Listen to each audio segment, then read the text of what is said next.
નમસ્કાર, ગુજરાત મનોમંથન 9 માં આપનું સ્વાગત છે। હવે જોઈએ આજના સમાચાર। દ્વારકામાં ભગવાન શ્રી કૃષ્ણ અને રાણી રૂકમણીજીનો ભવ્ય વિવાહ સત્કાર। દેવભૂમિ દ્વારકામાં ભગવાન શ્રી કૃષ્ણ અને રાણી રૂકમણીજીના ભવ્ય વિવાહ સત્કાર સમારંભનું આયોજન કરાયું।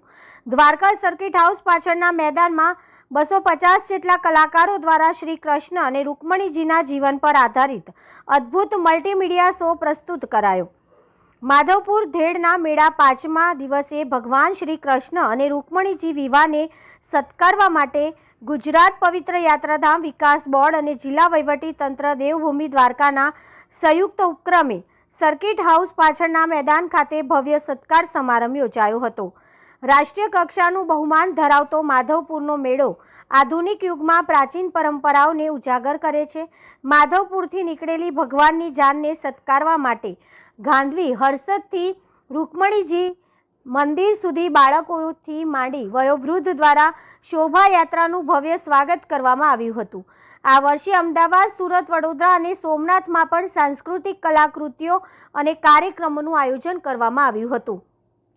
ગુજરાત પવિત્ર યાત્રાધામ વિકાસ બોર્ડ, ગુજરાત સરકાર તથા જિલ્લા વહીવટી તંત્ર દેવભૂમિ દ્વારકા દ્વારા આયોજિત સત્કાર સમારંભમાં ભારતની સાંસ્કૃતિક એકતા દર્શાવતા ઉત્તર પૂર્વીય અને ગુજરાતના 250 જેટલા કલાકારો દ્વારા ભગવાન શ્રી કૃષ્ણ અને દેવી રૂકમણીના જીવન પર આધારિત અદ્ભુત મલ્ટીમીડિયા શો પ્રસ્તુત કરવામાં આવ્યો હતો, જેને નિહાળી સૌ દ્વારકાવાસી મંત્રમુગ્ધ થયા હતા અને સમગ્ર વાતાવરણ કૃષ્ણમય બન્યું હતું। આ પ્રસંગે ઉપસ્થિત મહાનુભાવોનું શાબ્દિક સ્વાગત ગુજરાત પવિત્ર યાત્રાધામ વિકાસ બોર્ડના સભ્ય સચિવ રમેશ મેરજા દ્વારા કરવામાં આવ્યું હતું। આ સમારંભમાં પ્રવાસન મંત્રી મુળુભાઈ બેરા, સાંસદ પૂનમબેન માંડવ, વિધાનસભાના નાયબ મુખ્ય દંડક જગદીશ મકવાણા, ધારાસભ્ય પબુભા માણેક, નોર્થ ઇસ્ટ કાઉન્સિલના સભ્ય લૌકિક ફાંચો, કેન્દ્ર સરકારની મિનિસ્ટ્રી ઓફ કલ્ચરના ડાયરેક્ટર પલ્લવી હોલકર, દેવભૂમિ દ્વારકા જિલ્લા કલેક્ટર રાજેશ તન્ના, પોરબંદર જિલ્લા કલેક્ટર SD ધાણાની, જામનગર જિલ્લા કલેક્ટર KB ઠક્કર, નિવાસી અધિક કલેક્ટર ભૂપેશ જોટાણીયા, દ્વારકા તાલુકા પંચાયત પ્રમુખ દેવસિંહ ભા હાથલ, દ્વારકા નગરપાલિકા પ્રમુખ શ્રીમતી કોમલબેન ડાભી, અગ્રણી મયુરભાઈ ગઢવી સહિત બહોળી સંખ્યામાં દ્વારકાવાસી ઉપસ્થિત રહ્યા હતા। સંજીવ રાજપૂત, દ્વારકા। પહેલી વખત ઘણા વર્ષો પછી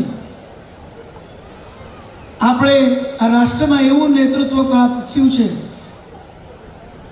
જેને આપણા અમૂલ્ય વારસાને વધુ ઉજાગર કરવાનું કાર્ય કર્યું છે।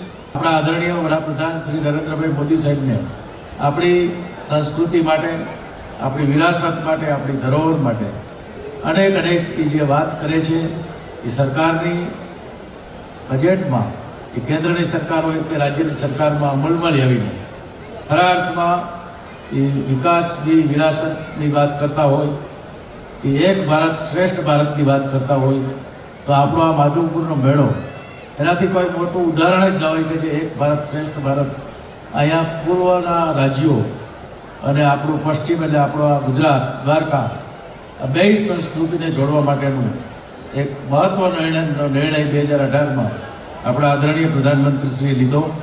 આજે આપણે ખૂબ સવારથી ત્યાંથી આ જાન, ભગવાનની જાન ત્યાંથી પ્રસ્થાન થયું। રસ્તામાં ખૂબ દરેક જગ્યાએ ખૂબ સારી રીતે સત્કાર કરવામાં આવ્યો અને એની સાથે આજે 5મા દિવસે એટલે આજના દિવસે અહીંયા જ્યારે આપણે સૌ આ સંસ્કૃતિને ઉજાગર કરતો જે વારસો હજારો વર્ષોથી જે કંઈ આ મેળાનું ત્યાં આયોજન થાય અને એને જ્યારે દેશના પ્રધાનમંત્રી અને રાજ્યના માનનીય મુખ્યમંત્રી જે રીતે અહીંથી મેં મૂળભાઈ કીધું તેમ ખૂબ સારી રીતે એને પ્રોત્સાહન મળે અને આપણી હિન્દુ સંસ્કૃતિ કઈ રીતે ઉજાગર થઈ શકે અને બે જિલ્લા, રાજ્યો અને નજીકના પ્રદેશોના એની સંસ્કૃતિનું કઈ રીતે